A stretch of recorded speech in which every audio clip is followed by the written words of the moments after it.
My name is Ethan Miller, and this is my story. I am 41 years old. I work in a small office, and I live a quiet, simple life. I am married to my wife Grace Miller, and we have 2 children. Our daughter, Lily, is 14 years old, and our son, Noah, is 11.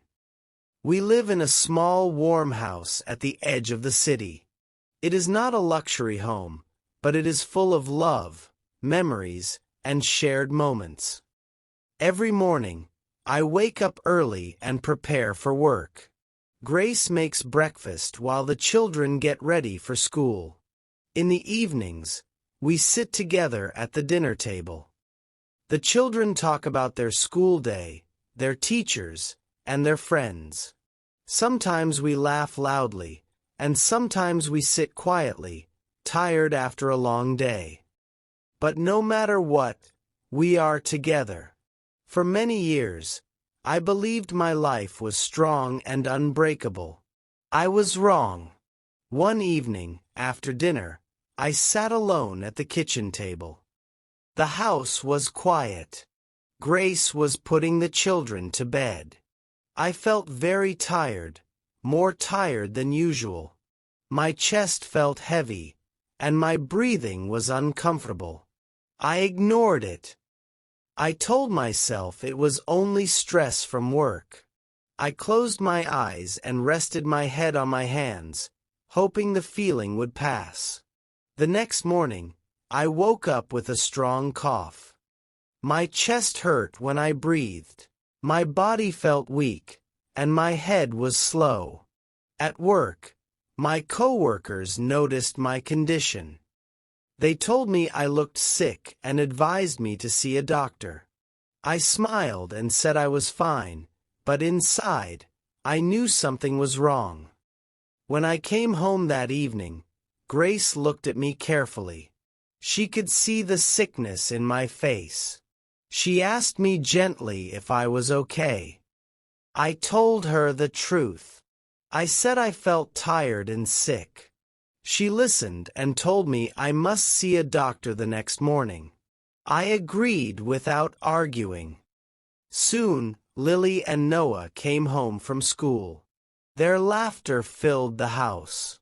They ran to their room, talking loudly and happily. I watched them and smiled. At that moment, I felt safe. I did not know how fragile my life truly was. The next morning, I went to the clinic. The doctor examined me and ordered a chest X-ray. After the test, his face became serious.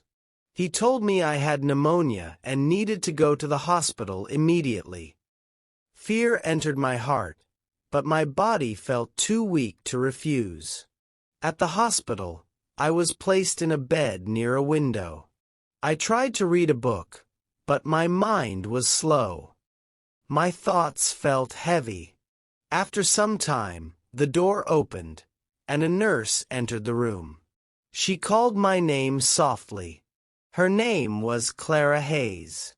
She was calm, professional, and kind. She had gentle eyes and a soft voice.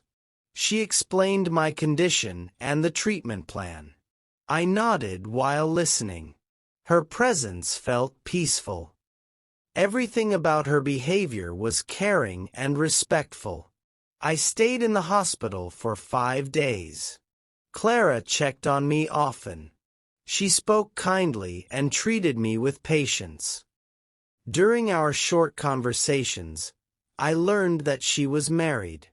Sometimes, her husband came to pick her up after work. When I saw them together, I felt a strange discomfort inside my chest. I did not understand why. I told myself it was nothing. I was just weak and confused because of illness. On my last day in the hospital, I asked Clara for her phone number, saying it was only in case I needed medical advice. She hesitated, then gave it to me politely. Her tone remained professional. When I returned home, Grace hugged me tightly. The children were excited to see me. The house felt warm again. Everything looked normal. But inside my mind, Clara's face returned again and again. I did not want these thoughts, but they came anyway. Days passed, and I could not sleep well. My mind felt restless. I tried to focus on my work and family, but my thoughts kept drifting. One afternoon, when Grace was out shopping and the children were at school, I made a terrible mistake. I called Clara. I told her I needed help with injections and asked if she could come to my house. She suggested I visit the clinic, but I insisted. After a long pause, she agreed. When Clara arrived, I opened the door quickly. Without thinking clearly, I hugged her and kissed her. She froze in shock and pushed me away. Her eyes were full of fear and anger. She shouted and told me to stop. At that exact moment, the front door opened. Grace had returned home early. She saw everything. She did not scream. She did not cry. She calmly helped Clara fix her clothes and asked her to leave. Clara left silently, ashamed and shaken. Grace looked at me with empty eyes. She said there was nothing left to explain. She said she would take the children and leave. She packed quietly while I sat at the kitchen table, unable to speak. After that day, my life collapsed. The house became silent and empty. 3 months later, I lost my job because I could not focus. I stopped caring about myself. 6 months passed, and sadness followed me everywhere.